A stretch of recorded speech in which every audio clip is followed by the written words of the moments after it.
Hey, bon après-midi à tous. Moi, cet après-midi, j'ai pas de rendez-vous client, donc j'en profite dans ce temps-là. Je fais mes petits suivis, puis là, j'ai avancé mes calculs d'augmentation de loyer pour mes immeubles à revenus. Je peux le faire pour ceux qui sont à Saint-Jean parce qu'on a reçu les comptes de taxes. Donc, j'ai commencé ça. Puis là, je me suis dit que j'allais parler du fameux 3,1 qui est mentionné dans les médias. Là, ce 3,1 %-là, c'est pas le chiffre que vous prenez pour faire vos augmentations de loyer, là. Puis c'est pas ça que vous devez vous attendre à recevoir nécessairement aussi si vous êtes des locataires. Le 3,1 %, ça, c'est l'indice global pour tout le Québec, l'IPC, qui a été calculé par la Régie du logement. Excusez-moi, le tribunal administratif du logement. Donc, ça, c'est la base pour tout le Québec. Par contre, d'une municipalité à l'autre, il y a des dépenses qui vont varier, là, puis d'un immeuble à l'autre aussi. Donc, on le voit par tranche. C'est une nouvelle calculatrice aussi, c'est bien fait, ça se fait beaucoup plus rapide. Ils ont enlevé des lignes, là.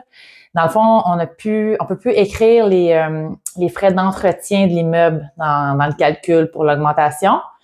Par contre, les rénovations majeures sont prises plus en considération. Ça fait plus de sens, là, le montant qu'on peut avoir légal là, si on fait une amélioration majeure à l'immeuble.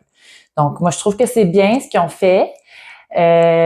Donc, c'est juste par exemple, là, moi, le 3,1 pour un de mes immeubles à Saint-Jean, qui n'a pas eu de rénovation dessus, là, ni rien, puis ni nécessairement d'augmentation bizarre, là, je tombe à 4 pour mon augmentation. Fait que, tu sais, ça tourne autour de 4 là, ça varie un petit peu d'une porte à l'autre, là, mais ça reste à peu près comme ça.